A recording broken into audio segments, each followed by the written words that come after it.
এই পৃথিবীর জমিনে আল্লাহ তাআলা আমরারে দয়া করে পাঠিয়েছেন, আল্লাহ তাআলা আমরারে মায়া করে পাঠিয়েছেন। আমার আল্লাহ ডাক দিয়া কয় 18,000 মাখলুকাত আমি আল্লাহ তাআলা বানিয়েছি। ওই 18,000 মাখলুকাতের মধ্যে সবচাইতে মায়া করে, সবচাইতে ভালোবেসে, সবচাইতে মহব্বত করে, সবচাইতে সুন্দরভাবে আমি আল্লাহ তাআলা একটা জাতিকে সৃষ্টি করেছি। একটা জাতিকে আমি আল্লাহ সবচেয়ে বেশি মায়া করে সৃষ্টি করেছি। আমার আল্লাহরে যদি প্রশ্ন করি, আল্লাহ গো কোন জাতিটাকে তুমি মহব্বত করে অতি সুন্দর করে বানাইছো? আমার আল্লাহ পবিত্র কোরআনের 30 পারা সূরা 3 এর ভিতরে বলেন, লাকাদ খালাকনাল ইনসানা ফি আহসানি তাকওয়িম। আমার আল্লাহ ডাক দিয়া বলে, ওরে দুনিয়ার মানুষ শোনো, লাকাদ অবশ্যই অবশ্যই খালাকনা আমি সৃষ্টি করেছি, অবশ্যই অবশ্যই আমি রব্বুল আলামিন সৃষ্টি করেছি। কাকে সৃষ্টি করেছি? ইনসান, আমি আল্লাহ মানুষকে সৃষ্টি করেছি। লাকাদ খালাকনাল ইনসানা, আমি মানুষকে সৃষ্টি করেছি। ও আল্লাহ কেন সৃষ্টি করলা, কিভাবে সৃষ্টি করলা একটু বলো। আল্লাহ কয় ফি আহসানি তাকওয়িম, সুন্দর অবয়বে, সুন্দর সুরতে, সুন্দর অবয়বে গঠন গাঠন দিয়া আমি আল্লাহ মানব জাতিকে সৃষ্টি করেছি। আমার আল্লাহ কয় মানুষকে আমি সুন্দর বানায় পাঠাইছি, কিন্তু আমরার নজরে মানুষদেরকে আমরা ভেদাভেদ করি। মানুষটা যদি কালা হয় আমরা অবহেলার নজরে দেখি, যদি সুন্দর হয় আমরা সুন্দরের প্রেমে পড়ে যাই। আবার যদি কোনো মানুষের চেহারা দেখতে একটু বেসুন্দর হয় আমরা সেইটাকে অবজ্ঞার চোখে দেখি। কোন মানুষের চেহারার গঠন গাঠন যদি সুন্দর হয় আমরা তার সৌন্দর্যের প্রশংসায় তাকে ভাসিয়ে ফেলি। কিন্তু বাবারে মানুষটা কালো হোক, মানুষটা সুন্দর হোক, মানুষের নাক কোনাচ্চা কানাচ্চা হোক, মানুষের চক্ষু থাকুক না থাকুক, মানুষের কান থাকুক বা না থাকুক, আমার আল্লাহ বলে আমি মানুষকে সুন্দরভাবে বানাইছি। অতএব আল্লাহর সৃষ্টিকে অসুন্দর বলার কোনো সুযোগ আমাদের হাতে নাই। কথা ঠিক না ঠিক? আপনাকে বলতে হবে আল্লাহ তারে যেই রকম চাইছে ওই রকম বানাইছে। আল্লাহ চাইছে তারে কালো, এই জন্য সে কালো হয়েছে। আল্লাহ তারে বানাইছে তো সুন্দর, এই জন্য সে সুন্দর হয়েছে। ওরে বাবা, সবাই যদি আল্লাহ সুন্দর বানাইতো তাহলে একজনের প্রতি আর একজনের কোনো ভালোবাসা থাকতো না, একজনের প্রতি আর একজনের কোনো টান বা মহব্বত থাকতো না। কারণ সুন্দর মানুষ যারা, আল্লাহ যাদেরকে রূপ দিয়েছে, লাবণ্য দিয়েছে, তারা সবার ভিতরে কম বেশি অহংকার আছে না নাই? আছে। সুন্দরের প্রতিযোগিতা নিয়ে তারা ব্যস্ত। পার্লারে কেউ যদি 2000 দিয়া সাজে, আরেক মহিলা গিয়া 5000 দিয়া সাজে, মানে তার চাইতে তারে সুন্দর দেখানো লাগবে। সুন্দরের প্রতিযোগিতা জগতের মধ্যে চলতেছে। টিকটকে কে কত ফিল্টার দিয়া কে কত বেশি সুন্দর হইতে পারে, এইটার প্রতিযোগিতা বর্তমানে চলতেছে। নাইলে কসমেটিকের ব্যবসায়িক যারা আছে তারা জিন্দিগিতে এত বছর ধরে কসমেটিকের ব্যবসা করতে পারত না, 2 বছর পরে তাদের ব্যবসা লয়ে মানে ঘরের মধ্যে ফিরে যাইতে হইতো। কারণ মানুষ কসমেটিকের প্রতি এমন আকর্ষণ, যে আকর্ষণ দিনের প্রতি, ধর্মের প্রতি, নামাজের প্রতিও না। কথা ঠিক কিনা? আবার কত কন্যারে দেখছি, কন্যা বিয়ার সাথে বিয়ার ফিরিতে বসছে, বিয়া করব, নতুন জীবনে পদার্পণ করবে, কিন্তু ওই কন্যা সকালবেলা মেকআপ করে আসছে। দেখেন, আমি বাস্তব কথা বলতে পছন্দ করি, এতে কে কষ্ট পাইলো কে খুশি হইলো সেটা আমার দেখার বিষয় না। কারণ যদি দুনিয়ার মানুষ কষ্ট পাওয়ার পরেও শুধরাইয়া যায়, সেটা আমার ভালো নয়, বরং আপনার জন্যই ভালো। কথা ঠিক কিনা? আর আমি কেউরে ডরাইয়া যদি আমার কথা আমি বন্ধ রাখি, হাসরের ময়দানে আমার আল্লাহর দরবারে আমাকে জবাবদিহিতা করা লাগবে। মুরগের রান এমনিতেই খাওয়ান না, গরুর যে কলিজা ভুনা এমনিতে খাওয়ান না, ওই যে সিনার গোশত এমনিতে খাওয়ান না, এত মায়া এমনিতেই কিন্তু আপনারা হুজুরদেরকে করেন না। কারণ আপনাদের পক্ষ থেকে যে দায়িত্বটা তাদেরকে দেওয়া হয়েছে, আল্লাহর তরফ থেকে যে দায়িত্বটা তাদেরকে দেওয়া হয়েছে, জীবন বাজি রাইখা হলেও সেই দায়িত্ব আলেম ওলামা পালন করার জন্য ব্যস্ত আছে। কথা ঠিক না ঠিক? যেমন শিমুলগড়ের জমিনে তাহির সাহেব মাহফিল করবে, 146 দ্বারা মানে 144 জারি করে দিল। এখন যদি তাহির সাহেব সেখানে না আসতো, তাহিরের চুল পরিমাণ কোনো ক্ষতি হইতো না, কাহারও কোনো ক্ষতি হইতো না। তাহিরের তো আরো ভালো গেছে না, ভালো বিপদ থেকে বাইসা গেছে, অন্য জায়গায় সে মাহফিলে চলে যাইতে পারতো। কিন্তু এত সংগ্রাম করে মাহফিলটা সাকসেস করার পিছনে একটাই কারণ, কারণ সেখানে তাহিরি কোনো ম্যাটার নয়, সেখানে আকীদাটা হচ্ছে মূল ম্যাটার। কথা ঠিক কিনা? যদি সেইখানে মাহফিলটা কোনো কারণে বন্ধ হইতো, তারা হাসতো আর কইতো, দেখছস নি আমরার ক্ষমতা, দেখছস পারছস তোরা মাহফিল করতে। কিন্তু 144 জারি হওয়ার পরেও তাহিরি সাহেব জীবন বাজি রেখে আসছে। কারণ সেনাবাহিনী, পুলিশ, আইনের অনেক লোক সেই মাহফিলের মধ্যে উপস্থিত ছিল। কে কোন সময় কোন আক্রমণ কইরা বসে সেইটা তো বলা যায় না। এত রিস্ক নিয়ে আপনাদেরকে সুন্নিয়তের বাণী, ইসলামের বাণী যারা শোনায়, তাদেরকে আপনারা এমনিতেই কিন্তু এত মায়া করেন না। কারণ আল্লাহ তাদের আমাদের উপরে দায়িত্ব দিয়েছে, বাল্লিগু আন্নি ওয়ালাউ আয়া। একটা বাক্য যদি তুমি জানো, ইসলাম সম্পর্কে একটা মাসালাও যদি তুমি জানো, সেইটা মানুষদের কাছে পৌঁছায়া দাও, আমার নবীর উম্মতের কাছে পৌঁছায়া দাও। পরে আমার সুন্নি আশিক রাসূল ভাই বাবারা, আমরা সুন্নি মুসলমান, কিন্তু আমরা বর্তমানে যেটা দেখতে পাই রে বাবা, আগের জামানায় যে বিবাহ শাদীগুলা হয়েছিল, ওই বিবাহ শাদীগুলাতে আল্লাহর রহমত ছিল, আল্লাহর বরকত ছিল, আল্লাহর নিয়ামত ছিল। কিন্তু বর্তমান বিবাহ শাদীর মধ্যে আল্লাহর রহমত বিন্দু মাত্র নাই বললেই চলে।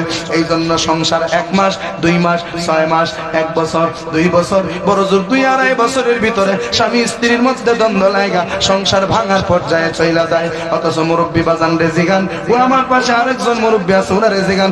আপনারা যারা মুরব্বী আছেন, আপনারা কটা বিয়া করছেন? একটু তো নাকি এক বিবি নিয়ে এখন পর্যন্ত আছেন। যদি জিগায় আপনাদের বিয়ার বয়স কত, কইব 40, যেটা আমার জন্ম সালতে বেশি। কথা ঠিক কিনা? আমার বয়স তো আর বেশি না, আমার দেখতে হয়তো বড় দেখা যায়। রাত্রে বেশি মানে উজাগরি করলে যেটাকে বলা হয়, বেশি মানুষ যদি রাত্রে উজাগরি করে, চেহারার মধ্যে একটা ছাপ পড়ে যায়। এই জন্য মানুষকে বৃদ্ধ বৃদ্ধ দেখা যায়। বয়স কিন্তু বেশি না, অনেক ফুলাভান্তের চাইতে আমি কিন্তু ছোট। এই জন্য সেইটা নিয়ে ঘাবড়ানোর কোনো দরকার নাই। আমার মুরব্বী বাবারা যারা বিবাহ করছে, যদি জিগান বয়স কত, বলবে আমার বয়স 80। তো বিয়া করছেন কত বছর বয়সে? 20 বছর বয়সে। যদি 20 বছর বয়সে বিয়া কইরা থাকেন, আপনার বিয়ার বয়স হচ্ছে 60 বছর। তো 60 বছরের ভিতরে আপনি যে একজন বিবিরে লইয়া চলতেছেন, আপনারা স্বামী স্ত্রীর মধ্যে কি কোনো ঝগড়া হয় নাই?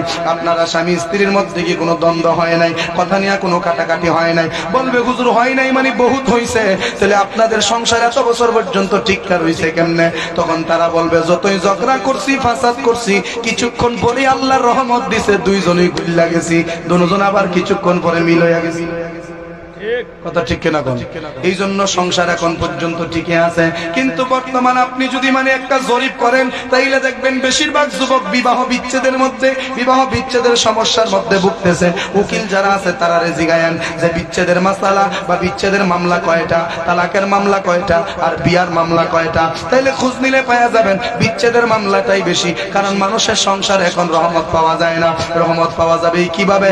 যেই বিবাহ শাদীতে, মনে রাখবেন, যেই বিবাহ শাদীতে আমার নবীর দরুদ নাই, আমার নবীর সালাম নাই, ওই বিয়েতে কোনোদিন আমার আল্লাহর রহমত আসতে পারে না। আদম হাওয়ার বিয়া হয়েছিল কি দিয়া? আমার নবীর দরুদ দিয়া। ওই দরুদের কারণে আদম হাওয়ার বিবাহ হয়েছিল। আল্লাহ মুহরানা হিসাবে দরুদ শরীফ পাঠ করার কথা বলে দিয়েছেন, সাক্ষী হিসাবে আমার আল্লাহ নিজে রয়ে গিয়েছেন। আর ওই যে উকিল বলা হয় বা মুল্লা, যার মাধ্যমে বিবাহ করানো হয়, সেইটা হয়ে গেছে হযরতে জিবরাইল আলাইহিস সালাম। আদম হাওয়ার বিয়ার কাহিনী একটু আপনাদের শোনাই। আমার আল্লাহ আদমরে বানায় কয়, আদম তুমি আমার জান্নাতে প্রবেশ করো, জান্নাতে প্রবেশ করে তুমি বসবাস করতে থাকো, যেই নিয়ামত ইচ্ছা সেই নিয়ামত ভোগ করতে থাকো। আদম জান্নাতের ভিতরে একা একা, একা একা যদি আপনারা সাজেক ঘুরতে যান ভালো লাগবে না, একা একা যদি কক্সবাজার যান ভালো লাগবে না, একা একা যদি জাফলং যান ভালো লাগবে না, একা একা যদি সিঙ্গাপুর যান ভালো লাগবে না, কানাডা এত সুন্দর দেশ, সেই দেশেও যদি একা একা যান শান্তি লাগবে না। কিন্তু সাথে যদি একজন থাকে, আনন্দটা পরিপূর্ণ উপভোগ করা যায়। আমার আল্লাহরে ডাক দেখো, আল্লাহ গো, ও আমার আল্লাহ, তুমি আদম রে বানাইয়া জান্নাতের ভিতরে তুমি রেখে দিয়েছ, কিন্তু আমার একা একা ভালো লাগে না, এই নাজ নিয়ামত দিয়ে আমি কি করব? আমার একজন সঙ্গীর দরকার। আল্লাহ কয়, আদম তুমি যেহেতু চাইছো তোমার প্রয়োজন মিটাতে, আমি রব্বুল আলামিন তোমার জন্য একজন বিবির ব্যবস্থা করছি। আমার আল্লাহ বাবা আদমের বাম পাজরের হাড় দিয়া হযরতে মা হাওয়া আলাইহিস সালামকে বানাইলেন, বানাইয়া আদমকে জান্নাতের একটা পালঙ্কে শোয়ায়া রাখলেন, মা হাওয়ারে আরেকটা পালঙ্কের মধ্যে শোয়ায়া রাখলেন। দুইজন দুইজনের থেকে এই রকম ভাবে দুই দিক দিয়া মুখ দিয়া রাখছে, মানে দুজনের পিঠ একদিকে, দুজনের মুখ দুই দিকে ছড়িয়ে আছে, এই রকম ভাবে ঘুমায়া রইছে। শত শত বছর, হাজার হাজার বছর ঘুমানোর পরে বাবা আদম আলাইহিস সালামকে আমার আল্লাহ ডাক দেয়া কয়, আদম রে তুমি তোমার সঙ্গী চাইছিলা, আর কত ঘুমাইবা? এবার একটু তোমার মুখটা ফিরাও না, ফিরাইয়া দেখো তোমার জন্য আমি আল্লাহ কি বানায়া রাখছি। আদম আলাইহিস সালাম যখন ওনার পালঙ্ক থেকে, ওনার করট ফিরাইয়া অপর দিকে যখন চাইছে, আল্লাহ হাওয়ারে ডাক দেয়া কয় হাওয়ারে আর ওই দিক দিয়া ফিরা কত ঘুমাইবি, এবার করটটা একটু ফিরে এই দিকে চাস না। আল্লাহ হাওয়ারে কই তাকা, আদম রে কই তাকা। দুইজনে যখন তাকানোর নিয়ত করলেন, এমনিতেই দেখে একজন আরেকজনের মুখোমুখি, মানে একজনের নজর আরেকজনের প্রতি চলে গেল। আমার আল্লাহ ডাক দেয়া কয় আদম পছন্দ কইছিনি? আদম কয় আল্লাহ এত সুন্দর সৃষ্টি পছন্দ না হওয়ার তো কোনো উপায় নাই, কারণ হাদিসে আমরা পেয়েছি আমার আল্লাহ তাআলা সবচেয়ে সুন্দর দান করেছিলেন কয়েকজন বান্দাদেরকে। এর মধ্যে মহিলাদের মধ্যে যারা আছে, মহিলাদের মধ্যে সবচাইতে সুন্দরী যিনি, উনি আমরার মা হাওয়া। আর পুরুষের মধ্যে আল্লাহ তাআলা যারা সৌন্দর্য দিয়েছিলেন, তিনি হচ্ছে হযরতে ইউসুফ আলাইহিস সালাতু ওয়াস সালাম। ওই ইউসুফ আলাইহিস সালামকে সৌন্দর্য দিয়েছিলেন। এবার আপনারা বলবেন তাইলে আমরা নবী কি কালা আছেন নাকি? আইরে না বাবা না, সুন্দরের মধ্যেও কিছু পার্থক্য আছে। কিছু সুন্দর হচ্ছে সাদা সুন্দর, কিছু সুন্দর হচ্ছে লাল সুন্দর। ইংরেজরা যারা এটা সাদা চামড়ার মানুষ, ইতান করে দেখলেও তেমন একটা হয়তো ভালো লাগে না, একটা আকর্ষণ কাজ করে না। কিন্তু বাংলাদেশের সবচাইতে সুন্দরী মেয়েটা যদি আপনার সামনে দাঁড়ায়, আপনি কিন্তু নজর ফিরাতে পারবেন না। কেন পারবেন না? বাংলাদেশের মানুষকে আল্লাহ যে সৌন্দর্যটা দিয়েছে সেটা প্রাকৃতিক ভাবে সুন্দর, এবং সেই সুন্দরের মধ্যে একটা লাবণ্যতা আছে, যে লাবণ্যের কারণে সুন্দর লাগে। ইউসুফ নবীকে আল্লাহ গোটা সৃষ্টি জগতের অর্ধেকটা সৌন্দর্য দান করেছিলেন, আর আমার নবীকে আমার আল্লাহ তাআলা গোটা সৃষ্টির পরিপূর্ণ সৌন্দর্য আমার নবীরে দিয়ে দিয়েছে। আরো জোরে কোন তাকবীর, আল্লাহু আকবার, নারায়ে রিসালাহ, ইয়া রাসূলুল্লাহ, নারে গাউসিয়া, ইয়া রাসূলুল্লাহ, পবিত্র সুন্নি মহাসম্মিলন। তাকবীরে দেন না আপনারা, সমস্যা নাই, সমস্যা নাই, হন দিত না দিয়া গলাওয়ালা ভাঙ্গা লাভ নাই। চুপচাপ বয়াতে হন, আশিকি সাহেব যখন আইব তখন আপনার আওয়াজ দিন, কথা ঠিক আছে তো? তাকবীর দিল আমি শুয়ে লই, আর তাকবীর না দিল আমি শুয়ে লই। আশিকি সাহেব আয়ও খাইলে আশিকি সাহেবের সামনে গলাটা ফাটাইয়া দিয়েন, যাতে উনি আপনাদের জজবা পাইয়া নিজেরও যাতে জজবা উঠতে যাবে, কথা ঠিক কিনা? কারণ বক্তার জজবা যদি শ্রোতা না তুলতারে, তাহিরির আনলো ওয়াজ জমা করতে ঠিক। তাহিরি দিকেন তো, তাহিরি সাহেব ওয়াজের ফাঁকে ফাঁকে কয় আমার ভোলা ভান্ডি করে, হ্যাঁ কথা ঠিক না? আমি আটকা আটকা কই মনে তাইনের গরো, মানে তাইনের গরো হইছে যেভাবে আমার ভোলা ভান্ডি কইরে আর সবটি করছি, তখন একটা জজবা শরীরে আসে আসে। বক্তাদেরকে জজবা দিতে হয়, তাহলে তো তারা জজবায় কথা বলতে পারে। 1 ঘন্টার জায়গা 3 ঘন্টা গেল সমস্যা নাই। আমি সোনারুঘাট মাহফিল করছি 4 ঘন্টার উপরে, আপনারা লাইভ অনেকে দেখছেন। 4 ঘন্টা একটা বক্তা ওয়াজ করা কি সম্ভব? কিন্তু শ্রোতার জজবা আছে, এই জন্য আমারও জজবা উঠছে, জানের ফাইলার চাইছি না। 1 নাগালে 4 ঘন্টা বাড়ির দ্বারের কথা, 1 ঘন্টা ওয়াজ করার পরে জানো পানি দেয়। একটু মনোযোগ দেন বাবা। আমার আল্লাহ ডাক দেয়া কয় আদম রে তোমার জন্য বানাইছি। আদম আলাইহিস সালাম হাওয়াকে ধরতে চাইলেন, আল্লাহ কয় সাবধান, যদিও তোমার ব্যতিক্রম সৃষ্টি, মানে তোমার বিপরীত সৃষ্টি, তুমি হলা পুরুষ, তিনি হচ্ছেন নারী, অতএব নারী আর পুরুষ এমনিতেই একজন আরেকজনকে স্পর্শ করতে পারে না। আগে তোমাদের মধ্যে বিবাহ সম্পর্ক হওয়া লাগবে, আগে তোমাদের সম্পর্ক হালাল হওয়া লাগবে, তারপরে যত খুশি তুমি তারে দেখো ধৈর্য, সেটা তোমার জন্য জায়েজ হয়ে যাবে। আল্লাহ জিব্রাইল রে কই জিব্রাইল যাও আমার আদম আর হাওয়ার বিয়াটা পড়ায়া দাও। জিব্রাইল কই আল্লাহ বিয়া এটা আবার কি তা, বিয়া আবার কেমনে পড়ায়? আল্লাহ কই জিব্রাইল এমনে এমনে এমনে এমনে বিয়া পড়াইবা। বিয়া পড়াইতে গেলে লাগবে মোহরানা, বিবাহ পড়াইতে গেলে লাগবে 2 জন সাক্ষী, বিবাহ পড়াইতে গেলে লাগবে 1 জন উকিল, আর নতুন বর নতুন কন্যা, এই হইলেই বিবাহ হয়ে যাবে। কিন্তু আমরার সমাজে দেখেন, শরীয়তের বিধান হলো একটা বিয়া সম্পন্ন করার জন্য 1 নাম্বার লাগবে মোহরানা, 2 নাম্বার লাগবে 2 জন সাক্ষী, 3 নাম্বার লাগবে 1 জন হুজুর, আর 4 নাম্বার লাগবে বর আর কন্যা, এই হইলে বিবাহ সম্পন্ন হয়ে যাবে। শরীয়তে কোনো বাধা নাই। কিন্তু বর্তমান সমাজের বিবাহ শাদীতে ওইগুলারে রাখে পিছনে, আগে বরযাত্রী কতলা এবং হিসাব করে আগে, কথা ঠিক কিনা? বরযাত্রী কত আইব হিসাব আগে, যৌতুক কত দিবা এটার হিসাব হইলো আগে, আর বিড়িরে স্বর্ণ কুজুর ফারাইয়া দিবা এটা হইলো আগে। বিড়িরে স্বর্ণ দিয়া যদি টালাই আলান, বিড়ি যদি সংসার করতাম না, স্বর্ণ সংসার করাই দিব। যেটা গুরুত্বপূর্ণ এটারে গুরুত্ব না দিয়া, যেটা গুরুত্বপূর্ণ না এটারে গুরুত্ব দেই বেশি। এই হলো বর্তমান সমাজের সিস্টেম। আমি সময় পাইলে আলোচনা সেই দিকে যাবে ইনশাআল্লাহ। জিব্রাইল ডাক দেখো আল্লাহ গো তইলে উকিল কে হবে? আল্লাহ কই জিব্রাইল তুমি উকিল হইয়া সুপারিশ করো। ও আল্লাহ সাক্ষী কে হবে? আমি আর আমার বন্ধু যথেষ্ট। সুবহানাল্লাহ কোন। ও আল্লাহ তাইলে বিয়ার মোহরানা কি দিব? আল্লাহ ডাক দেয়া কয় আদম রে যায় বলো 10 মর্তবা দরুদ শরীফ পড়ছো, হাওয়ারে যায় বলো 10 বার দরুদ শরীফ পড়ছো। এরা 2 জন দরুদ শরীফ পড়বে, জিব্রাইল কে আল্লাহ দরুদ কার উপরে পড়ব? ও আল্লাহ, এখনো তো কোন নবী দুনিয়াতে যায় নাই, দরুদ কার উপরে পড়বে? আল্লাহ করে জিব্রাইল, তুমি কি জানো না আদমকে বানানোর অনেক আগে, 1400 কোটি বছর আগে আমি আমার নবীরে বানায়া রাখছি।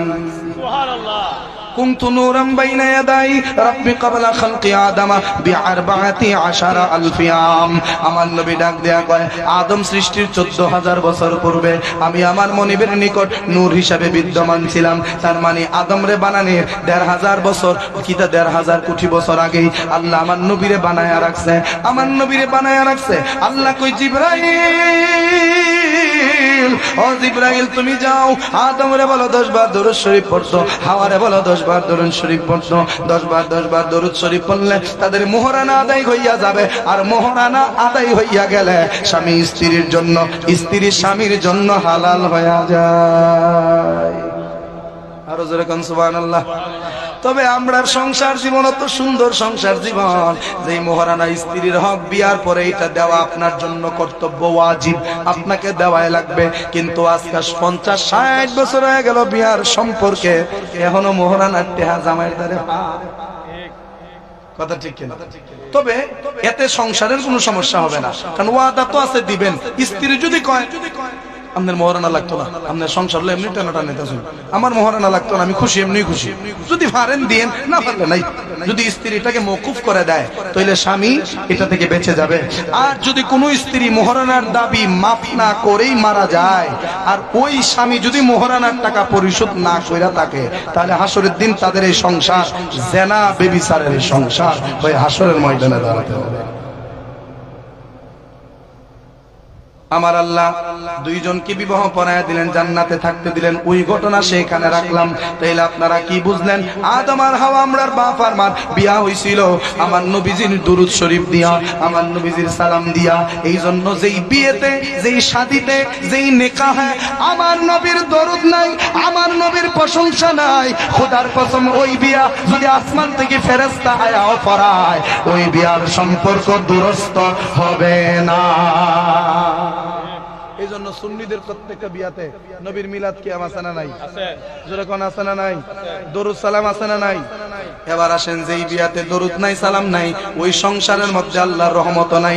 এবার আসেন 2 নাম্বার কারণ, রহমত সংসারে আসবে কিভাবে?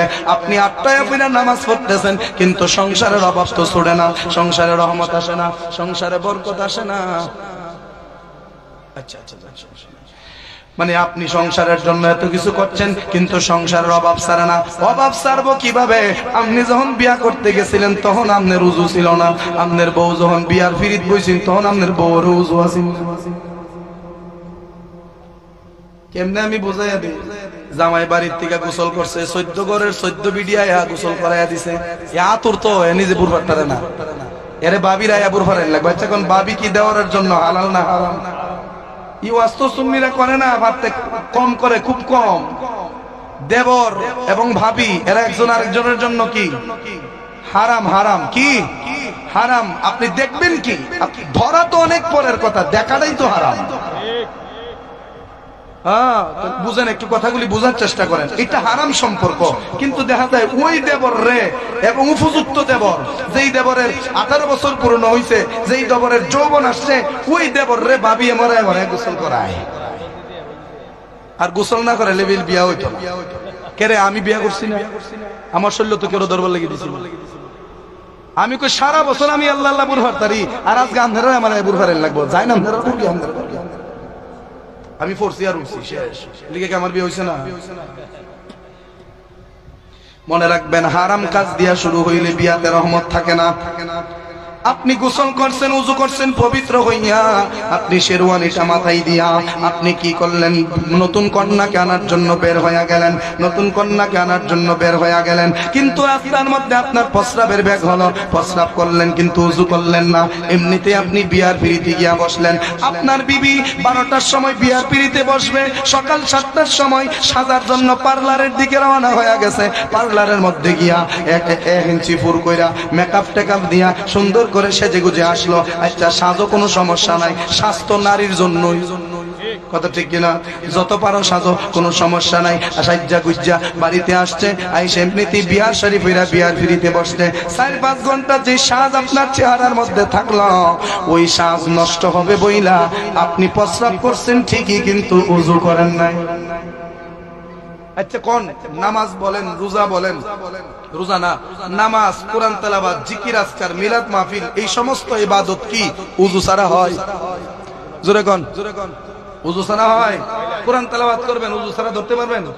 নামাজ পড়বেন, ওযু ছাড়া হবে? মাহফিলে আসবেন, ওযু ছাড়া বসতে পারবেন? আপনি যে কোন আল্লাহর ইবাদত করবেন সেটা ওযু ছাড়া হবে না। বিয়ার চেয়ে বড় ইবাদত তো একজন যুবকের জন্য আর নাই। এটা সবচেয়ে বড় ইবাদত। পাপ কাজ থেকে ফেরার জন্য বিবাহ করতেছেন, এর চেয়ে বড় ইবাদত হতে পারে না। ওই ইবাদত শুরু করছেন, মুত্তা পানিও লইছেন। এখন দুইজনই অপবিত্র, দুইজনই ওযু ছাড়া। শরীর পবিত্র আছে কিনা এটাও সন্দেহ আছে। দুইজনই আপনারা অপবিত্র অবস্থায় আপনারা এজাব কবুল করলেন, ইজাব কবুল করে আপনাদের মধ্যে বিবাহ বন্ধন হয়ে গেল। তার মানে আপনিও বেউজু, আপনার স্ত্রীও বেউজু। দুই বেউজুর মধ্যখানে সংসারের মধ্যে কোনো রহমত আসতে পারে না, বরকত আসতে পারে না। যদি শুরু থেকে শেষ পর্যন্ত ইসলামী শরিয়া মোতাবেক পবিত্র বন্ধন হয়ে থাকে, তাহলে ওই সংসারে যতই কঠিন অবস্থা আসুক না কেন, আমার আল্লাহর রহমত আল্লাহর তরফ থেকে ঢেলে দিবে। যারা বিয়া করে লেছেন তো সাইরে লেছেন, তওবা টওবা করে আল্লাহর দ্বারা মাফ টাফ চান। আর যারা বিয়া করছেন না হনো, এই সিস্টেমটা মাথায় রাখুন। ওযু করে যাবেন তো ইনশাআল্লাহ, পবিত্র হয়ে যাবেন তো ইনশাআল্লাহ। না বিয়ার আগের রাতে নাইচা শরীরের পানি যা সর্দি ফেলে দিবেন। অনেক বউ আইনতে দেখছি আস্তাগফিরুল্লাহ আস্তাগফিরুল্লাহ আস্তাগফিরুল্লাহ, বিয়ার আগের রাত ডিজে পার্টি করে, তার বাড়ি নতুন কন্যাও গিয়া নাচ। কত মা পড়ছে শৈল্য, তাইলেও জ্ঞান আছে। এখন বেড়াইতের সাথে বিট্টাইতের সাথে নাউজুবিল্লাহ। আপনি সুন্নি সিন্দিকা কি ইতা কইরা ব্যস্ত যেতে পারবেন গা? অত সোজাই নাকি? সুন্নি দিকে কি আপনার জন্য সব আল্লাহ ছেড়ে দিছে? ফরজ বিধান আপনার জন্য ফরজ, যারা ওয়াহাবি কই এরার জন্য ফরজ বিধান ফরজ। কথা ঠিক কিনা? এক কথা ওয়াহাবি কোন, খারিজি কোন, শিয়া কোন, লামাজাবি কোন, আহলে হাদিস কোন, কাদিয়ানি কোন, জবরিয়া কোন, খত্রিয়া কোন, সুন্নি কোন, যেই দলের মানুষে আপনি কোন না কেন, ফরজ বিধান সবার জন্য ফরজ। কথা ঠিক কিনা কোন? ফরজ বিধান সবার জন্য ফরজ, শুধুমাত্র হেরার রূপে ফরজ। আর আমরা আল্লাহ ছাইরে দিছে, আমরা সুন্নি দিকে না। আপনি যে কোনো একটা কোম্পানিতে চাকরি করার জন্য ঢুকলেন, চাকরি নেওয়ার সময় একটা ফর্ম আপনাকে দেওয়া হলো। ওই ফর্মের মধ্যে লেখা হলো আপনাকে সকাল 9টায় ডিউটিতে আসতে হবে, বিকাল 4টায় বাড়িতে যাইতে হবে। আপনি প্রতিদিন আসতে হবে, শুক্রবারে খোলা, শুক্রবারেও আসা লাগবে। কিন্তু যদি একদিন মিস হয়, একদিনের বেতন কর্তন করা হবে। এক সপ্তাহ যদি মালিকের অনুমতি ছাড়া মিস হয়, আপনাকে চাকরি থেকে বহিষ্কার করা হবে। এইরকম কিছু শর্ত দিয়া আপনার চাকরির ভিতরে ঢুকানো হলো। কিন্তু দেখা গেল আপনি এক সপ্তাহ মালিকের অনুমতি ছাড়া যে কোনো কারণে আপনার চাকরি মিস হইয়া গেল, আপনি চাকরিতে যাইতে পারেন নাই, এক সপ্তাহ আপনার মিস হইয়া গেল। আপনার মালিকরে যদি বুঝায় বলতে পারেন, একবার আপনাকে ক্ষমা করবে। আবার যদি আপনার মিস হয়, আবার মালিকরে বুঝায় কইলে আবার মালিক হয়তো আপনারে ক্ষমা করবে। কিন্তু তৃতীয়বার যদি আপনারা সেম ভুলটা আবার হয়, মালিকের কাছে যতই ক্ষমা চান, চাকরি থেকে বাইর না করে মালিক কিন্তু ক্লান্ত হবে না। কথা ঠিক কিনা? আপনাকে বাইর করার আগ পর্যন্ত মালিক কিন্তু শান্ত হবে না। তার মানে বোঝা গেল যেই নিয়ম মাইনা ঢুকছেন, ওই নিয়ম না মানলে আপনি চাকরি থেকে বহিষ্কৃত। আপনি মুসলমান হওয়ার জন্য যেই নিয়ম পালন করার জন্য নিয়ত করছেন, ওই নিয়ম পালন না করলে আপনি মুসলমান থেকেও বহিষ্কৃত। কথা ঠিক কিনা? নারে তাকবীর, নারে রিসালাত, বিশেষ অতিথির আগমন, হযরত মাওলানা কারি আলী আহমদ সুন্নি আল কাদরি হুজুরের আগমন। এই মাহফিলের পক্ষ থেকে নারে তাকবীর, নারে রিসালাত, ইয়া রাসূলুল্লাহ, শুভেচ্ছার স্বাগতম, লাল গোলাপ শুভেচ্ছা। আল্লাহু আকবার। আপনারা খুশি না বেজার? বিশেষ অতিথি তাই করছে, মানে আশিকি সাহেব আইবার সময় আর কত দূর হইছে? বেশি সময় কিন্তু নাই, এই জন্য বলতেছি আগে ভাগে প্যান্ডেলটা পরিপূর্ণ করেন। আশিকি সবাই কইব হাবিবি যে আমার হৃদয়ের শান্তি, হাবিবি যে আমার হৃদয়ের শান্তি, ভালোবাসলে পাবো মোরা মুক্তি মুক্তি, ভালোবাসলে পাবো মোরা মুক্তি।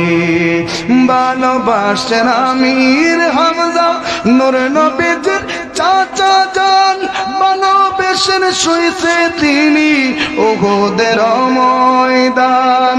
জিয়ারত করিব মাজার, জিয়ারত করিব মাজার, দাও গো আল্লাহ শক্তি, ভালোবাসলে পাবো মোরা মুক্তি মুক্তি, ভালোবাসলে পাবো মোরা মুক্তি।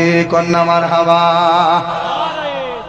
আল্লাহু আকবার। নারায়ে রিসালাত, নারায়ে গাউসিয়া, ব্রাহ্মণ শাসন হালদরপাড়া সুন্নি মহাসম্মেলন জিন্দাবাদ জিন্দাবাদ। হযরত মাওলানা কারি সুহেল রাজা আল কাদরি সাহেব জিন্দাবাদ। কথা কোন ঠিক কিনা? তো আমি যে কথাগুলি বলছি কষ্ট পাইলিছো, কিছু বাস্তব কথা কইছি, অগল ওয়াজ কগল হানো করিও, কথা ঠিক না? এখানে এমন হইলো আমার এই ওয়াজটার প্রয়োজন, এই জন্য কথা আল্লাহ ওই দিক দেয় নিছে, যদিও চাইছিলাম